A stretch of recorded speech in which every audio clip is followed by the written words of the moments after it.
Student आज बात करने वाले देखिए रूट 5 की। रूट 5 एक्सरसाइज 1.2 का पहला क्वेश्चन है और ये प्रूव करना है आपको कि prove that root 5 is irrational number. Irrational आपको प्रूव करना है, जबकि आपको पता है कि कोई भी प्राइम नंबर अगर रूट के अंदर होता है तो वो इर्रेशनल ही होता है, बट हमें ये प्रूव करना है। अब प्रूव करने के लिए हम इसका कंट्राडिक्ट करेंगे, मतलब हम रूट 5 को रैशनल नंबर कंसीडर करेंगे। तो इन सब से पहले आपको समझना यह है कि जो रैशनल नंबर हैं वो क्या होते हैं और इरेशनल क्या होते हैं। अगर कहीं डाउट है तो प्रीवियस वीडियो आप हमारी देख सकते हैं। तो चलिए स्टार्ट करेंगे। सबसे पहले हम समझेंगे कि जो रूट 5 हमारे पास है उसको हम क्या कंसीडर करें। Let root 5 is rational number. देखिए हमने यहां पर मान लिया कि रूट 5 एक रैशनल नंबर है। अब जब रैशनल है तो रूट 5 को हम किसके इक्वल कर सकते हैं, तो रूट 5 को हम कर सकते हैं a अपॉन बी के इक्वल। अब ये a अपॉन बी क्या है, तो a अपॉन बी जो है आपका, a और b आपके हैं इंटीजर, तो a and b are integer, right. ये ध्यान रखना है, ये आपके इंटीजर हैं where b is not equal to 0। ये बात आपको ध्यान में रखनी है कि b जो है वो 0 के इक्वल नहीं होना चाहिए। अगर है तो फिर वो रैशनल नंबर नहीं हो सकता। रैशनल नंबर की जो डेफिनेशन है वो ये है कि a number which can be written in the form of p upon q या a upon b where b is not equal to 0। तो b की वैल्यू 0 नहीं होना चाहिए। अब यहां पर बात ये आती है कि हम सपोज क्या करेंगे। जब ये इंटीजर है, हमने क्या माना है, suppose a and b are coprime. बहुत ध्यान से समझिए आप। अगर अब ये हमने माना क्या है कि को प्राइम है, तो अगर ये को प्राइम आ रहा है तो इसका मतलब हमारा जो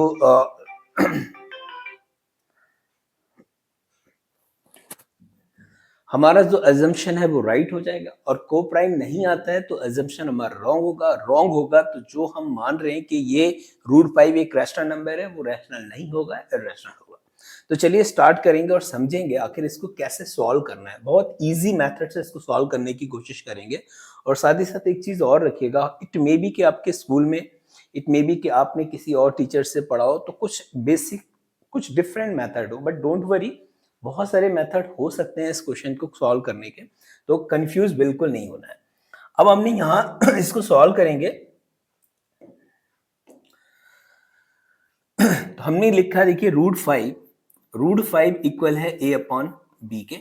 यहां पर आप क्या करेंगे, बोथ साइड स्क्वायरिंग करेंगे, स्क्वायरिंग बोथ साइड। थोड़ा सा इसका हम फिल थोड़ी सी हल्की कर लेते हैं। चलिए, अब हमने जब इसको दोनों तरफ स्क्वायर किया तो रूट 5 पे स्क्वायर लगेगा तो ये हो जाएगा 5, यहाँ हो जाएगा आपके पास a स्क्वायर, यहाँ हो जाएगा b स्क्वायर, राइट। तो यहाँ होगा आपका b स्क्वायर। जैसे यहाँ b स्क्वायर हुआ, क्रॉस मल्टीप्लाई करेंगे तो हो जाएगा 5b स्क्वायर इक्वल हो जाएगा a स्क्वायर के। अब यहाँ आप समझिए कि जो 5 है, जो 5 यहाँ पर है वो 5 क्या होगा, a स्क्वायर को डिवाइड करेगा। तो लिखेंगे 5 divide a square, then 5 divide a। अब इसको समझने के लिए एक थोड़ा सा पॉइंट है, उसको अब समझ ही लेते हैं। यहां पर ही कह रहे हैं कि कोई भी प्राइम नंबर है, क्योंकि इस लाइन को समझना बहुत जरूरी है। कोई भी प्राइम नंबर है, अगर वो प्राइम नंबर किसी भी पर्टिकुलर नंबर के स्क्वायर को डिवाइड करता है, यानी डिविजिबल है वो, तो इसका मतलब ये है कि उस पर्टिकुलर नंबर को भी डिवाइड करेगा। यानी कोई भी prime number p is divide या p डिवाइड एनी नंबर, कोई एक नंबर है a स्क्वायर, इट मींस के p डिवाइड करेगा किसको, a को। ये रूल आपको ध्यान रखना है। फॉर एग्जांपल अगर हम p यहां पर प्राइम नंबर होना चाहिए, सपोज करो 3 हो जाए, 5 हो जाए, 7 हो जाए, 11 हो जाए, और 2 भी हो सकता है, तो ये हमारे प्राइम नंबर है। तो ये प्राइम नंबर अगर किसी भी नंबर को, अब किसी नंबर जैसे हमने ले लिया, मान लीजिए 27 27 का 9 का स्क्वायर ले लेते हैं। चलिए, अब ये 9 का स्क्वायर है। अब ये 9 का स्क्वायर किससे डिवाइड हो रहा है? 9 का स्क्वायर 3 से डिवाइड हो जाएगा। इसका मतलब ये है, अगर ये 3 से डिवाइड हो रहा है तो 9 भी 3 से डिवाइड होगा, राइट? तो इसी फॉर्मूले को पूरी एक्सरसाइज में 5 to 6 क्वेश्चन है और सारी इसी पर डिपेंड करती है। तो यहां पर आपका पॉइंट क्लियर हो गया। अब इसमें एक चीज और समझेंगे, हमने यहां पर ये हमारी फर्स्ट इक्वेशन बन गई। अब इसी को देखो, हमने a इक्वल क्या मान लिया? 5c मान लिया। जब हमने a को 5c के इक्वल कंसीडर किया है तो हम यहां लिखेंगे 5b स्क्वायर इक्वल हो जाएगा 5c का होल स्क्वायर। तो 5b स्क्वायर ऐसे ही रहेगा, इसको हम लिखेंगे 25c स्क्वायर। 5 से 5 यहाँ पर देखिए कैंसिल हो रहे हैं तो यहाँ 5 बचेगा, तो b स्क्वायर इक्वल हो जाएगा 5c स्क्वायर।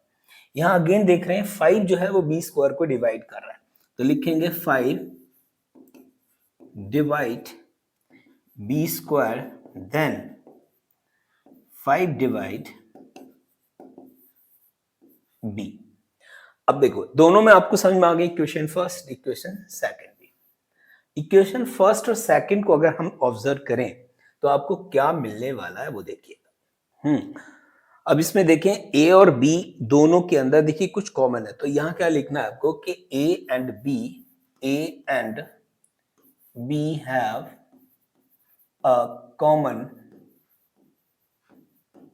factor as 5। दोनों के अंदर 5 हमारे पर क्या है? कॉमन फैक्टर है। अब जब 5 यहां पर कॉमन फैक्टर है तो आपको क्या करना है आगे इसका जो देखिएगा, this is contradiction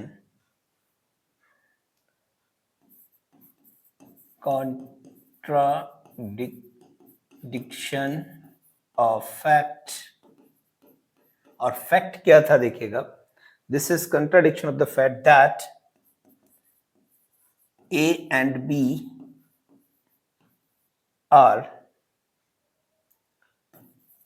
co-prime number.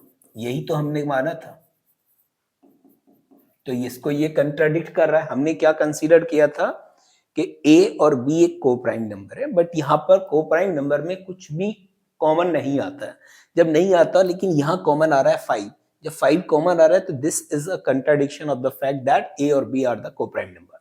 अब जब को-प्राइम नंबर है तो आपको लिखना है कि √5, तो √5 क्या होगा? देखो √5 कैन नॉट एक्सप्रेस, किसके फॉर्म में नहीं एक्सप्रेस कर सकते? As p upon q, right? क्योंकि कॉमन फैक्टर इसमें गिवन है।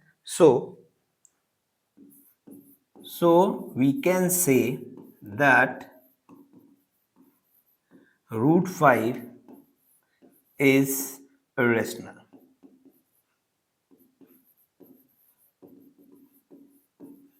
नंबर। आई होप कि बिल्कुल बेसिक पॉइंट है। यहां पर सिर्फ एक बात आपको ध्यान रखनी है कि पहला कंडीशन आपको लेट कंसीडर करना है, दूसरा आपने a और b के इक्वल करने हैं।